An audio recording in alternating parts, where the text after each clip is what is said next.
Okay, we are still in module 5, and this is lecture number 2 of module 5, where we are talking about AI governance.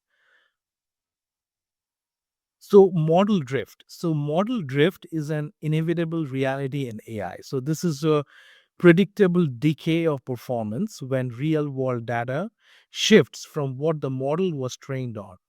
So we see two main types here: the data drift, where the inputs themselves change, and concept drift, where the underlying relationships evolve.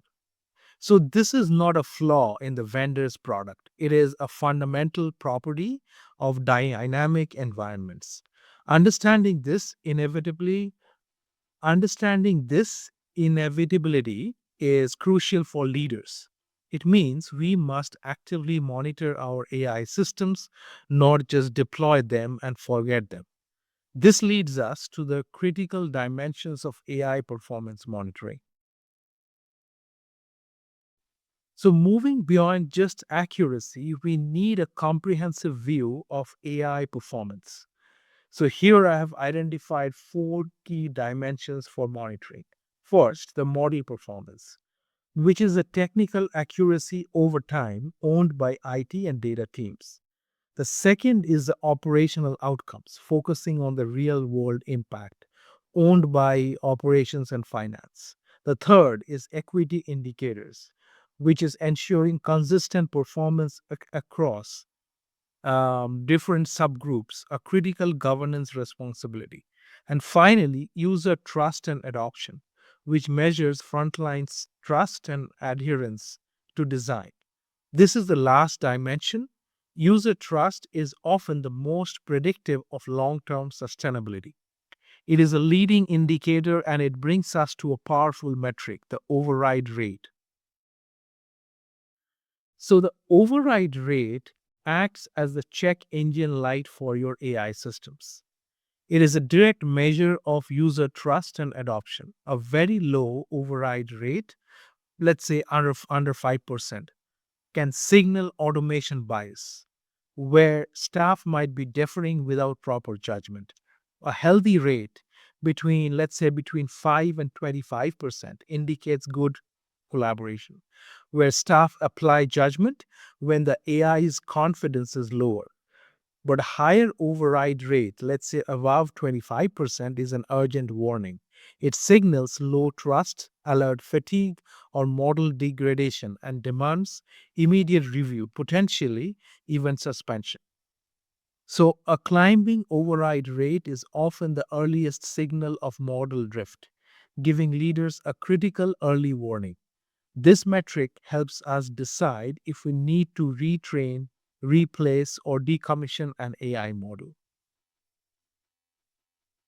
So, when an AI model underperforms, we face a critical leadership decision. Do we retrain or replace or decommission? This framework that you are seeing here guides us through that choice, ensuring we respond effectively to performance issues. We must understand the root cause of underperformance. Is it a model drift, a fundamental flaw, or a workflow mismatch? This is not about failure, it is about governance system working as intended.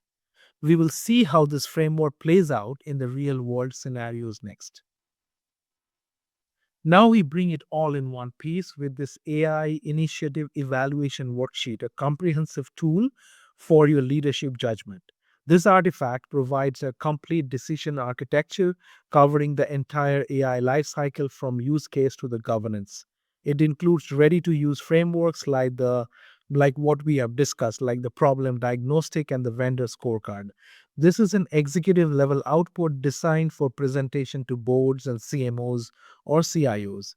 You can apply this tool immediately to ensure robust AI governance in your organization, and you can see this document as a downloadable artifact in the course contents. So, building on our framework, let's look at how governance plays out in practice with the two case studies that we have been discussing as a part of this course. Case number A shows a scheduling AI with a high override rate and sensitivity drop, indicating data drift. Here, the verdict is to invoke retraining, holding the vendor accountable. Case number B reveals a screening AI with low uptake and an equity gap, pointing to a workflow issue. This leads to a verdict of redesigning the workflow, not the model. These examples highlight how monitoring and structured decision making lead to actionable outcomes. So, this we are talking about case number B. So, case B reveals a screening AI with low uptake and an equity gap, pointing to a workflow issue. This leads to a verdict of redesigning the workflow, not the model.